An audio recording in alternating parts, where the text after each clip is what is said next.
నల్గొండ జిల్లా మిర్యాలగూడలో రిటైర్డ్ ఉద్యోగిని బ్లాక్మెయిలింగ్ చేసి డబ్బులు వసూలు చేసిన ఇద్దరు పోలీసులను అరెస్టు చేశారు.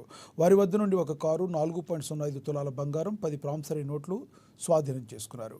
మహిళతో కలిసి ఉన్న అసభ్యకర ఫోటోలు ఉన్నాయంటూ బాధితుల వద్ద నుండి కేటుగాళ్లు 46 లక్షలు వసూలు చేశారు.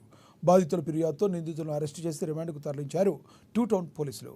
సబ్ డివిజన్ పోలీస్ కార్యాలయంలో డీఎస్పీ రాజశేఖర్ రాజు కేసును వివరాలను వెల్లడించారు. పట్టణానికి చెందినటువంటి ఒక రిటైర్డ్ ఫారెస్ట్ ఎంప్లాయీ, అందాజ అతనికి ఒక 75 ఇయర్స్ ఉంటాయి. అతని వద్ద ఒక ఇద్దరు వ్యక్తులు, యాంగోతు గణేష్, కుర్ర శంకర్ అనేవాడు, వీళ్ళిద్దరు కూడా తిరుమలగిరి సాగర్ మండలానికి చెందినవాళ్ళు. వీళ్ళిద్దరు కూడా ఆ ఉద్యోగిని అనేక విధాలుగా భయపెట్టి బెదిరించి అటు ఇటు ఒక దగ్గర 46 lakhs అతని దగ్గర ఎక్స్ట్రాక్షన్ చేయడం జరిగింది. సో ఇతను ఇచ్చినటువంటి కంప్లైంట్ మీద ఈ ఉద్యోగికి ఒకరే డాటర్ ఉన్నారు. ఆమె ఐర్లాండ్లో ఉంటారు. వాళ్ళకి ఈ విషయంలో డౌట్ వచ్చి వాళ్ళ ఫాదర్ని గట్టిగా అడగడం వల్ల ఈరోజు మనకి కంప్లైంట్ వచ్చింది. సో దీని బ్యాక్గ్రౌండ్ ఏంటంటే, ఈ ఫారెస్ట్ ఉద్యోగి ఇక్కడ మిర్యాలగూడ తిరుమలగిరి సాగర్ ఏరియాలో పనిచేసినప్పుడు ఈ అంగోతు గణేష్ అనే అతనితో ఇతనికి పరిచయం ఏర్పడింది ఫారెస్ట్ డిపార్ట్మెంట్ కాబట్టి.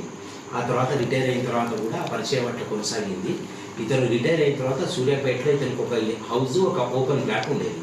ఈ అంగోతు గణేష్ అక్కడికి వెళ్ళొచ్చేవాడు. ఈ క్రమంలో ఈ గణేష్ కొంచెం 75 ఇయర్స్ ఉంటాయి ఈ విక్టిమ్కి, దీంట్లో రిటైర్డ్ ఫారెస్ట్ ఆఫీసర్కి.